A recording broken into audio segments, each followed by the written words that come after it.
سلام البنات.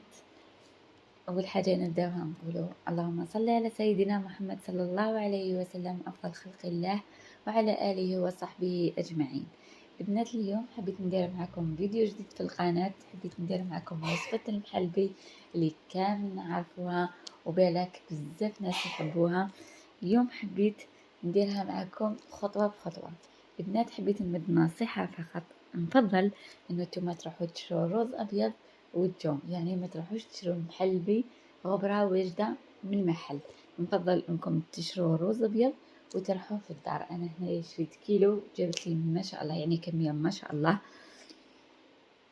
غسلته مليح مليح وخليته يكتر وينشف لي، وكي شاف لي جبته باش نرحيه معكم. لازم يولي لي غبرة كما شفتوا في الفيديو في الملعقة. البنات انا هنايا دوك نرحيه قدامكم باش تشوفوا بلي يولي غبرة هكاك. هنايا البنات راني بديت نواسي فيه في الروبو باش يترحالي مليح مليح. هذا الروبو بزاف هايل، يعني يرحي روعة، لكن عنده سلبية واحدة انه يدير حس عظيم عظيم، حس عظيم مزعج. بصح النتيجة تاع الحاجة اللي ترحيها فيه رائعة جدا. البنات هنايا كما راكم تشوفوا انا راني نرحي في الرز تاعي حتى يولي لي غبرة مليح مليح، ونوري لكم تشوفوا كيفاش كي يترحى كيفاش يولي. صدقوني ما راحش تندموا كي تخدموها في الدار، يعني راح تجيكم مختلفة بزاف على تاع برا.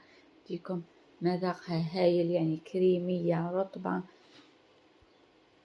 هنا البنات كما راكم تشوفوا تقريبا هاو الترحالي هنايا راني شفتو لقيتو مرحي. شوفوا البنات كيفاش راح هنايا كما راكم تشوفوا. شوفوا كيفاش راهو كي الغبرة. نتوما هكايا لازم يولي لكم غبرة هكايا، يعني يولي لكم غبرة دقيق الأرز، تقدروا تقولوا عليه دقيق الأرز.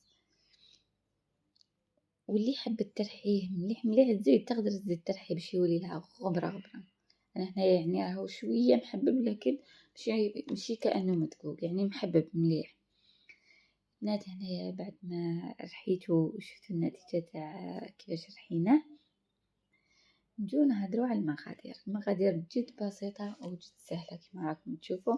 عندنا 3 ملاعق من السكر المبلور، وعندنا ريتلة من الحليب، ونحتاجو الأرز تاعنا البنات. هنا البنات كما راكم تشوفوا انا عندي هذو 3 مكونات فقط. راح نحضروا كمية متكونة من 6 من الكؤوس، يعني ندير لكم كمية وفيرة البنات. وهنايا راني جبت الكسترونة تاعي باش نفرغ فيها الحليب تاعنا اللي راح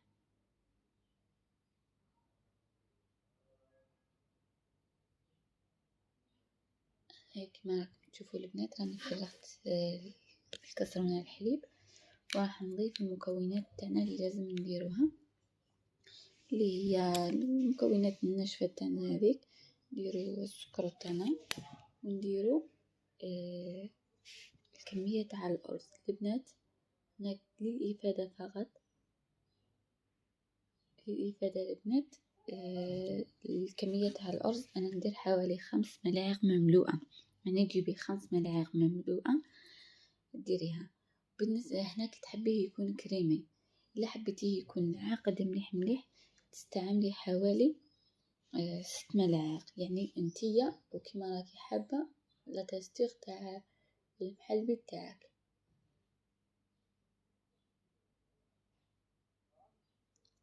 هكذا البنات نخلطوا المكونات الجافة تاعنا، نخلطوها مليح مليح حتى يتجانسوا مع بعضهم وندوهم فوق النار.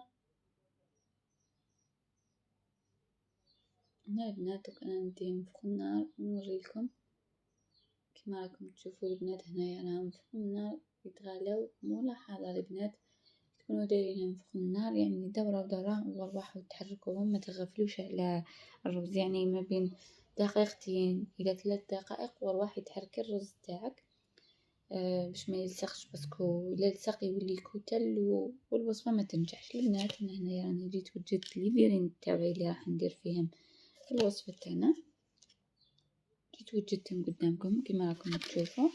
ونحتاج كذلك القرفه، نحتاج القرفه وماء الزهر. البنات هنايا كيما قلت لكم ما تغفلوش عليه، دورة دورة وروحوا حركوه كيما راكم تشوفوا فيا انا هنا راني نحرك فيه. البنات كيما قلت لكم هنايا من الحين للاخر نحركوا الخليط تاعنا باش ما يتكتلناش كتل وتفسد لنا الوصفه. يعني وصيتكم البنات ما تغفلوش عليه تعيشوا.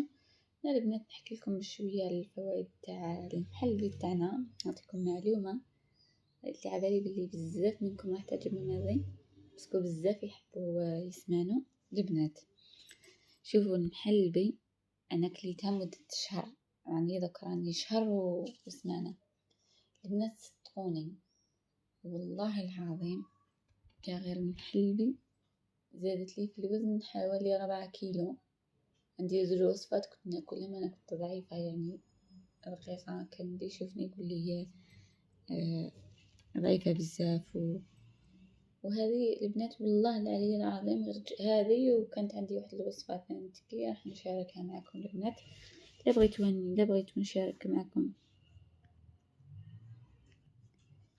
نشارك معكم الوصفة الثانية خلوا لي تعليقات نقولها لكم البنات.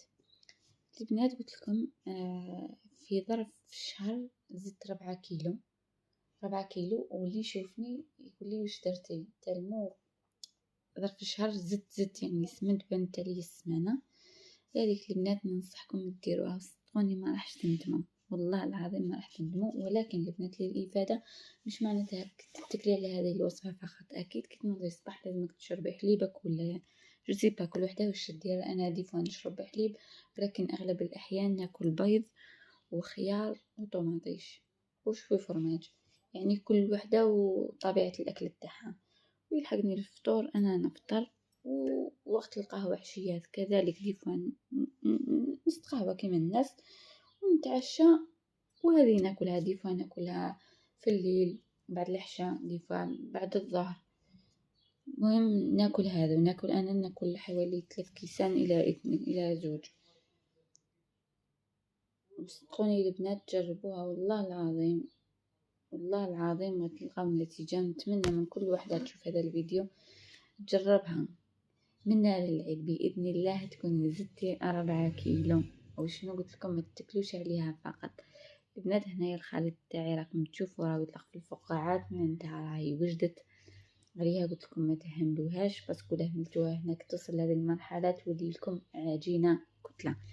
هنا البنات انا راني زدت ماء الزهر للنكهه، راني جبت مفرغ الخليط تاعي في الكؤوس تاعي. هنا البنات كما راكم تشوفوا راهو كريمي. هنا درت 5 ملاعق في الريتله تاع الحليب. لا بغيتو تضاعفوا الكميه تما ديروا 2 ريتله تاع حليب مع 10 ملاعق من دقيق الارز ولا المحلبي. هنا البنات رانا تحس مع المحلبي رائعه كريميه بنينه. هنايا التزيين يكون اختياري البنات، كاين اللي ما يحبوش القرفه يعني كل وحده واش تحب. اللي تحب القرفه تزينها لانه القرفه راح تعطي ذوق هايل بزاف.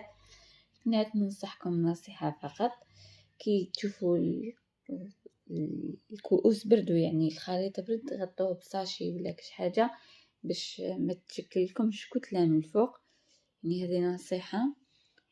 ورانا كملنا الوصفه تاعنا وان شاء الله تكون نالت اعجابكم وجربوها ما راحش تندموا. راني نستنى في النتائج تاعكم من العيد ان شاء الله تكونوا كامل زدتوا بالوزن وبالصحه والعافيه تاكلوها وان شاء الله تعجبكم. وخبروني على آرائكم. ما تنسوش البنات شهية طيبة. نتلاقاو في فيديو آخر إن شاء الله عن قريب لما لا.